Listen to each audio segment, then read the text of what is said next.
Oke, next kita akan isi item-item di dalam tree statement. Kita mulai dari laporan laba rugi dulu. Untuk pendapatan ini kita tinggal masukkan dari schedule pendapatan dari sini. Kemudian beban pokok penjualan juga sama dari schedule biaya. Kemudian kita hitung gross profit atau laba kotornya.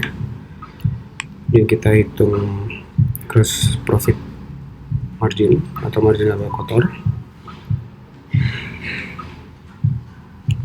Kemudian kita masukkan biaya operasional yang diperoleh dari schedule biaya yang sudah kita susun sebelumnya.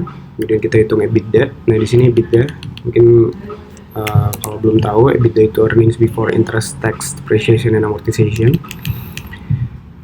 Kemudian kita hitung EBITDA margin, kemudian kita ambil D&A-nya dari schedule aset tetap dan depresiasi, dan kita hitung EBIT-nya atau earnings before interest and tax, dan kita hitung EBIT margin. Kita ambil bunganya ini dari schedule struktur modal kerja.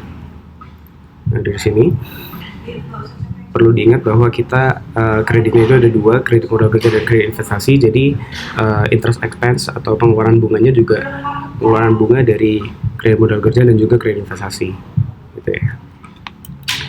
Kemudian kita hitung EBT atau earnings before tax, atau dalam bahasa Indonesianya laba sebelum pajak. Kemudian kita hitung EBT marginnya. Kemudian kita hitung taxnya. Di sini kita sambungkan tax rate atau tingkat pajaknya 22%. Kemudian kita kali aja tax rate dikali EBT. Kemudian kita hitung net income-nya atau laba bersihnya, dan kita hitung net income margin-nya. Nah, perlu diingat bahwa margin di sini itu selalu dibandingkan dengan pendapatannya. Jadi margin laba kotor itu laba kotor per pendapatan, kemudian EBITDA margin berarti EBITDA per pendapatan, dan seterusnya. Oke, untuk laporan laba rugi selesai, kita lanjut ke neraca. Jadi untuk neraca ini terdiri dari aset, liability, dan equity. Untuk asetnya di sini dibagi jadi dua, current asset atau aset lancar dan non current asset atau aset lancar.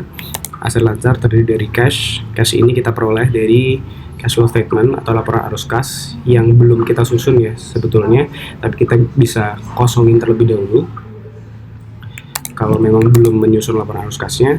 Kemudian untuk piutang usaha ini kita ambil dari schedule modal kerja, karena piutang usaha itu merupakan bagian dari working capital di sini. Begitu pula dengan inventory. Kemudian kita bisa totalkan aset lancarnya di sini. Kemudian untuk aset lancar sebenarnya ini bisa dibagi lagi berdasarkan pembagian kategori aset tetap, tapi di sini untuk menyederhanakan saya hanya menulis aset tetap, yang mana aset tetap ini diperoleh dari schedule aset tetap dan depresiasi di sini. Kemudian kita hitung total asetnya, yaitu total aset lancar ditambah total aset tak lancar. Kemudian di liability, liabilitas lancar itu terdiri dari utang usaha yang diperoleh dari schedule working capital atau modal kerja. Kemudian KMK atau kredit modal kerja ini kredit modal kerja ini diperoleh dari struktur modal, dari schedule struktur modal. Kemudian kredit investasi ini diperoleh dari schedule struktur modal. Kemudian kita bisa hitung total liability-nya. Kemudian untuk equity yang kita susun di schedule modal kerja dimasukkan ke dalam sini, terdiri dari modal pribadi dan modal investor. Nah, di sini yang tidak hanya memasukkan aja ya, tapi kita harus menggunakan formula bahwa equity itu tidak hanya terdiri dari modal pribadi dan modal investor, tapi juga retained earnings atau laba ditahan. Yang mana laba ditahan itu formulanya adalah laba ditahan di tahun sebelumnya ditambah laba bersih dikurangi dividen. Kemudian kita bisa hitung total equity-nya. Kemudian kita hitung total liabilitas dan ekuitas. karena dalam persamaan dasar akuntansi total aset itu sama dengan total liabilitas dan ekuitas. Kemudian di sini kita bikin balance check-nya untuk memastikan bahwa total aset harus sama dengan total liabilitas dan ekuitas. Dan ketika di sini balance check-nya itu tidak sama dengan 0, atau artinya total aset itu tidak sama dengan liabilitas dan ekuitas, maka kemungkinan ada kesalahan dalam kalkulasi di balance sheet ini atau neraca ini, atau mungkin ada kesalahan kesalahan dalam menghitung dari tiap-tiap item ini. Kemudian kita bikin laporan arus kasnya terdiri dari operasi, investasi, dan juga financing atau pendanaan. Kemudian untuk kas dari aktivitas operasi ini sebetulnya kalau di dalam laporan keuangan yang real dari perusahaan atau dari proyek itu itemnya memang tidak seperti ini, karena dalam pelaporan pajak atau laporan keuangan atau dalam audit laporan keuangan itu harus sesuai standar PSAK atau peraturan akuntansi. Nah, tapi karena di sini kita ingin menyederhanakan supaya lebih mudah ketika ingin melakukan forecast dari masing-masing item ini, kita hanya perlu memasukkan 5 item ini yang terdiri dari laba bersih, depresiasi, piutang, persediaan, dan utang usaha. Nah, perlu diingat juga persediaan ini sama dengan inventory ya. Jadi arus kas yang diperoleh dari proyek ini itu dari laba bersih. Tapi kita harus melakukan penyesuaian. Nah, penyesuaiannya tuh ada di 4 item ini, di depresiasi, dan 3 ini merupakan modal kerja. Nah, kenapa seperti ini? Karena seperti yang kita tahu bahwa laba bersih itu tidak sama dengan cash flow. Jadi laba bersih itu tidak sama dengan cash flow. Karena apa? Karena salah duanya ini dan ini. Jadi depresiasi di laporan laba rugi itu kan outputnya laba bersih. Di laporan laba rugi atau laporan laba rugi ini itu kan outputnya laba bersih. Artinya berapa besar pendapatan yang diperoleh dari proyek ini setelah dikurangi biaya-biaya gitu. Nah, padahal depresiasi dan amortisasi ini merupakan biaya, tapi depresiasi dan amortisasi ini non cash expense, jadi pengeluaran yang bukan kas gitu. Sehingga ketika kita masukkan ke dalam kas dari aktivitas operasi ini, depresiasi dan amortisasi ini harus ditambahkan kembali.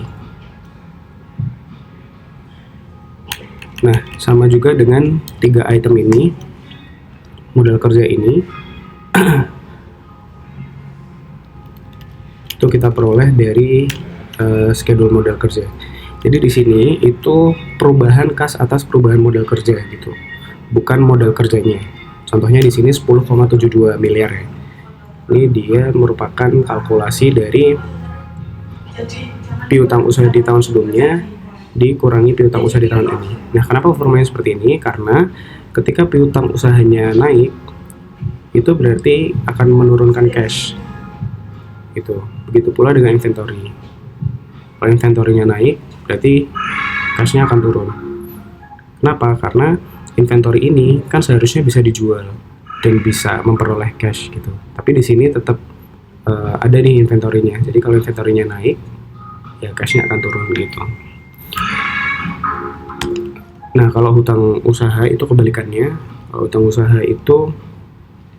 hutang usaha di tahun ini dikurangi utang usaha tahun lalu, karena ketika kita hutang ke supplier, di sini asumsinya hutangnya ke supplier, maka itu akan meningkatkan cash kita gitu. Kemudian kita jumlahkan aja dan kita copy paste ke kanan. Next, untuk kas dari aktivitas investasi, di sini hanya akuisisi dan penghapusan ya. Dan di sini kita ambil dari akuisisi aset tetap di schedule aset tetap dan depresiasi. Nah, jangan lupa di sini angkanya positif. Ketika kita masukkan ke laporan arus kas, angkanya harus negatif karena akuisisi aset tetap itu perlu mengeluarkan uang, jadi terjadi cash outflow, sehingga harus negatif. Sementara kalau yang positif ini cash inflow atau uang masuk. Kemudian penghapusan aset tetap kita peroleh dari schedule yang sama di aset tetap dan depresiasi, kemudian kita jumlahkan untuk kas dari aktivitas investasi. Next, di kas dari aktivitas pendanaan ini juga kita hanya mereferenskan dari schedule struktur modal pembayaran dividen juga dari struktur modal, kemudian kita tambahkan semuanya. Nah, kemudian di sini perlu diingat bahwa kas di awal tahun itu harus kosong, gitu. Kas di awal tahun harus kosong. Kemudian perubahan kas ini merupakan penjumlahan dari operating, investing, dan financing. Kemudian kita jumlahkan.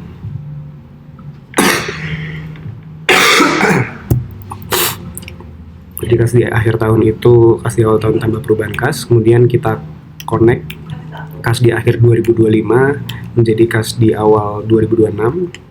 Kemudian kita lakukan hal yang sama untuk perubahan kas dan kita jumlahkan juga dan kita copy paste ke kanan. Dan di sini kita juga perlu bikin model alert ya atau model warnings.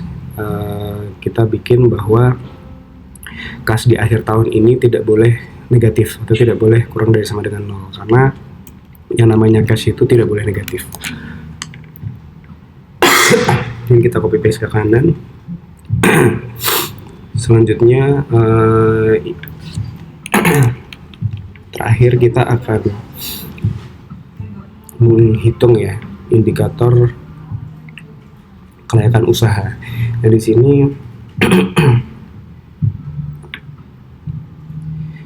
di schedule ini itu merupakan output dari studi kelayakan dan evaluasi proyek. Jadi nanti outputnya itu terdiri dari NPV, IRR, payback period, dan profitability index. Kemudian ada equity IRR atau equity internal rate of return. Kemudian kita hitung BEP-nya. Kemudian kita hitung profitability-nya.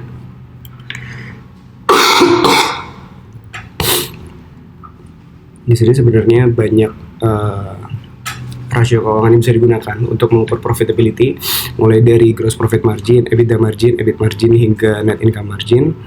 Tapi di sini model ini berfokus pada 3 item ini, yaitu ROI, return on investment, return on equity, dan juga return on invested capital. Oke, kita mulai dulu dari menghitung NPV. Jadi NPV itu merupakan present value dari total cash flow di periode yang kita pilih. Di sini periodenya 2025 hingga 2035.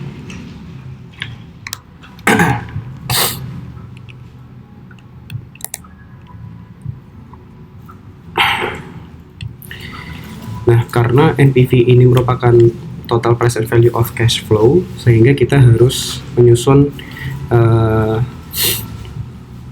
schedule cash flow-nya dulu. Nah, kita harus menghitung free cash flow-nya. Free cash flow itu diperoleh, ini ada 2 metode dulu.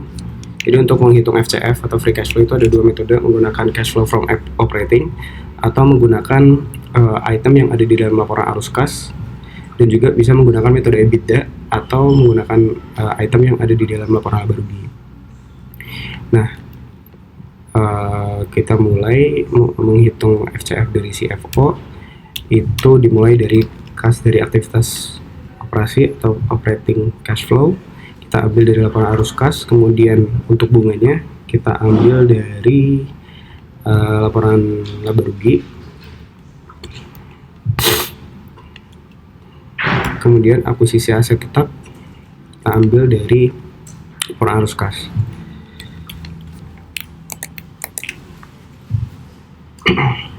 Nah, yang perlu diperhatikan adalah angka yang ada di sini.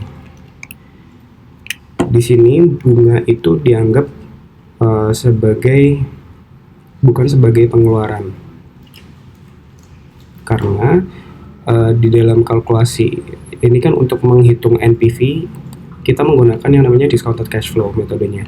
Nah, discounted cash flow itu mengasumsikan bahwa kas yang diperoleh dari proyek ini di luar dari capital structure atau di luar dari struktur modal dari perusahaan gitu. Makanya ketika ada pengeluaran bunganya ini nggak dianggap, jadi kita harus mengembalikan lagi pengeluaran bunga ini menjadi positif.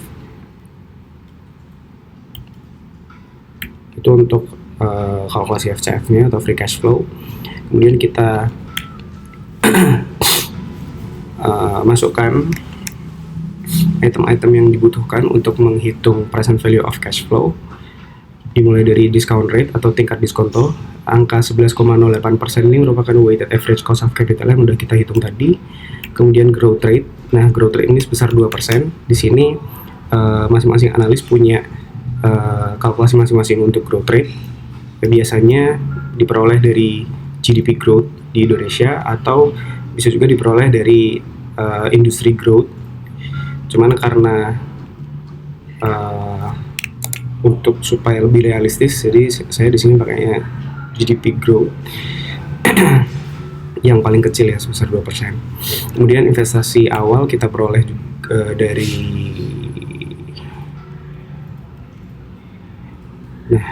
investasi awal kita peroleh dari schedule kebutuhan biaya investasi dan sumber pembiayaan. Kemudian kita kaitkan FCF-nya ini dan juga terminal value.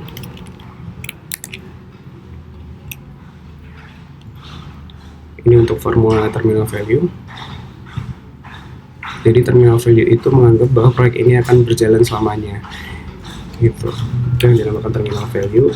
Dan terminal value ini menyumbang value paling besar ya kalau kita menghitung NPV menggunakan DCF method. Kemudian kita hitung present value-nya. Ini formula present value, di mana present value of cash flow sama dengan free cash flow dibagi 1 plus discount rate pangkat periodenya. Ini kita copy ke kanan, kemudian kita hitung juga terminal value-nya, present value of terminal value. Kemudian kita jumlahkan FCF-nya, PV of FCF dan PV of terminal value, atau biasanya PV of FCF ini disebut PV of discrete forecast. Kemudian di sini kita hitung akumulasi total arus kasnya. Kemudian NPV-nya itu kita hanya langsung menjumlahkan dari total arus kas yang sudah merupakan present value. Sebenarnya di sini kita juga bisa menggunakan fungsi NPV atau XNPV di Excel, tapi supaya lebih jelas dan lebih rinci kita menggunakan sum dari total arus kas, yang mana total arus kasnya ini sudah kita hitung present value-nya.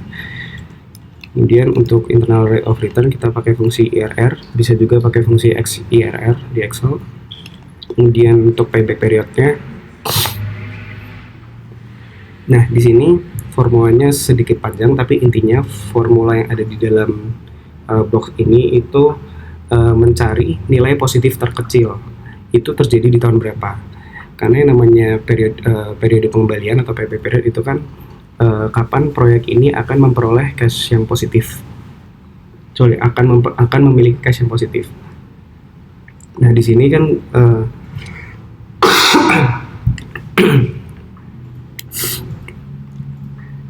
proyek ini akan memiliki arus kas yang positif itu di tahun kelima. Jadi di sini nanti akan menunjukkan tahun kelima.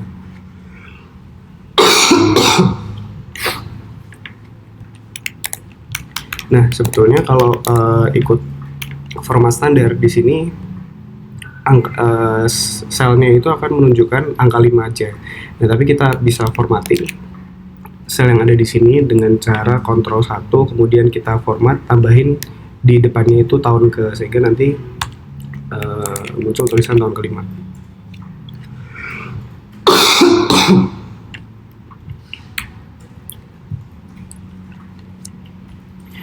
Kemudian profitability index kita bisa hitung, yaitu NPV dibagi investasi awal. Nah, kemudian untuk kalkulasi NPV, ERR, payback period, dan profitability index menggunakan metode EBITDA itu sebenarnya sama aja, hanya beda di kalkulasi free cash flow-nya gitu. Tapi kalau untuk kalkulasi present value of FCF-nya itu sama dengan ketika kita menggunakan metode CFO.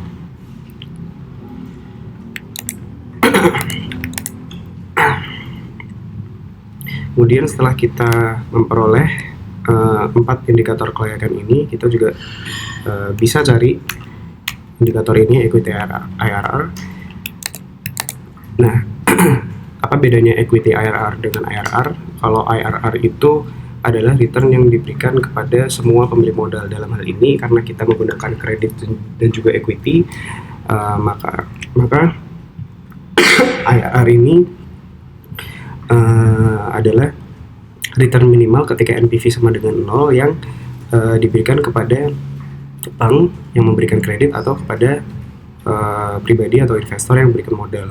Nah, sementara equity IRR itu adalah IRR yang khusus untuk pemberi modal yang masuk ke dalam equity, atau dalam hal ini adalah pribadi tadi sama investor, jadi di luar bank. Nah, equity IRR ini kita hitung dari menggunakan IRR dari FCFE atau free cash flow to equity. Jadi kita harus hitung FCFE-nya dulu.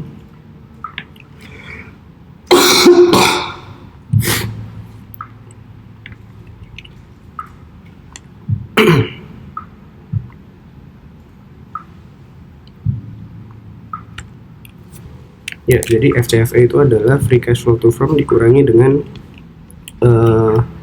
KMK dan kredit investasi gitu, sehingga kita peroleh FCFE-nya, kemudian kita kopas ke kanan. Kemudian untuk equity IRR kita pakai fungsi yang sama seperti menghitung IRR menggunakan fungsi IRR dari free cash flow to equity. Next, kita hitung BEP.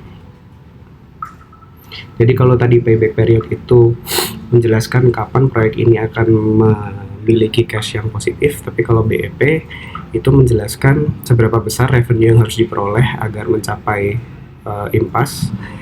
Kemudian BEP per penjualan produk di sini artinya berapa miliar CPKO dan PKM yang harus terjual, berapa miliar rupiah.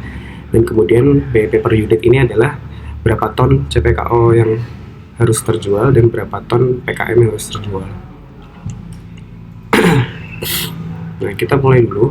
Kita masukkan 6 item di sini. Harga jual produk, volume produk, dan juga revenue-nya. Kita ambil aja dari struktur pendapatan. Kemudian pendapatan juga diperoleh dari schedule pendapatan. Kemudian variable cost dan fixed cost kita dapat dari schedule biaya. Kemudian kita hitung contribution margin, itu formulanya sama dengan pendapatan kurangi variable cost. Kemudian contribution margin ratio-nya itu contribution margin per pendapatan. Kemudian jangan lupa, karena kita produknya nggak cuma satu tapi ada dua, jadi kita harus hitung revenue mix-nya. Revenue mix ini menunjukkan seberapa besar kontribusi CPKO terhadap total pendapatan, dan begitu pula dengan PKM, seberapa besar kontribusi penjualan PKM terhadap total penjualan atau total pendapatan. Kemudian kita hitung BEP-nya dengan formula fixed cost dibagi dengan contribution margin ratio.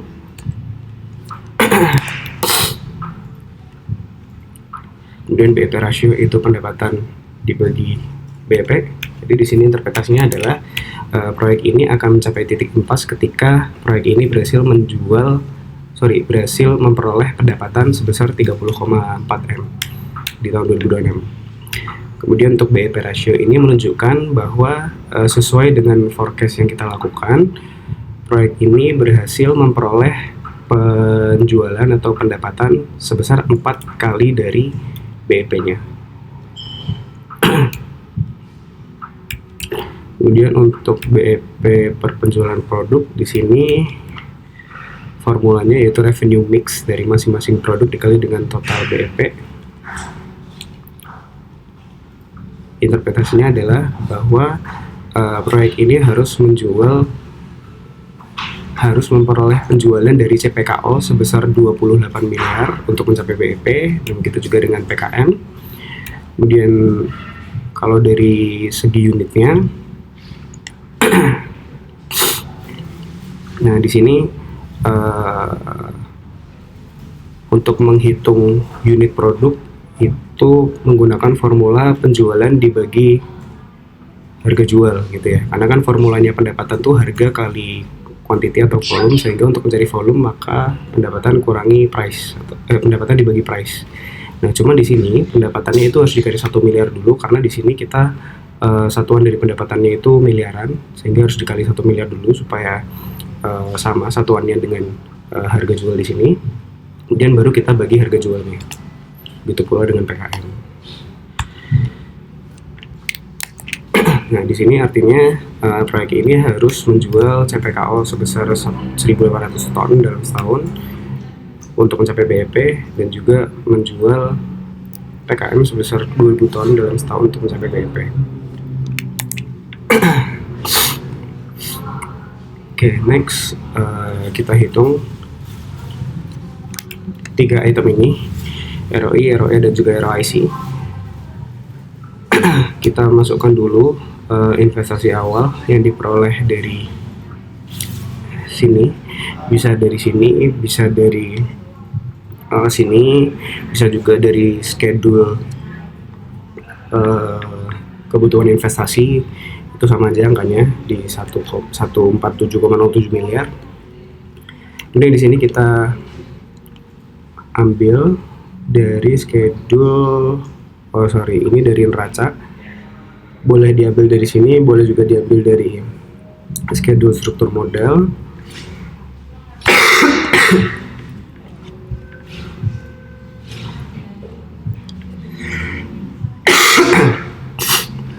Kemudian equity kita harus ambil dari neraca. Nah, untuk equity ini itu jangan diambil dari struktur modal, karena equity di dalam neraca dengan equity di dalam schedule struktur modal kita itu beda. Kenapa? Karena equity yang ada di dalam neraca ini sudah ditambahkan dengan retained earnings atau laba ditahan. Sementara equity yang ada di dalam struktur modal itu hanya terdiri dari modal pribadi dan juga modal investor. Setelah kita sambungkan, kita tambah, kemudian kita ambil laba bersih dari laporan laba rugi, kemudian kita peroleh FCF dari schedule kelayakan usaha. FCF boleh diambil dari EBITDA, boleh diambil dari CFO karena angkanya sama. Kemudian kita hitung return investment-nya menggunakan formula ini. Kemudian kita hitung return equity-nya menggunakan formula ini. Kemudian return on invested capital menggunakan formula ini.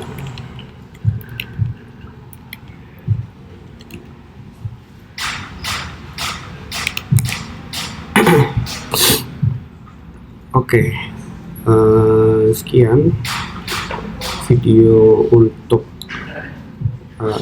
laporan keuangan, kemudian indikator kelayakan, dan juga profitability.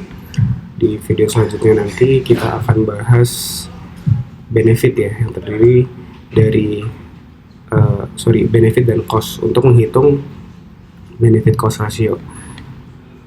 Nah, untuk menghitung benefit cost ratio ini kita harus hitung dulu social benefitnya apa aja, kemudian financial benefitnya itu apa aja, dan costnya apa saja.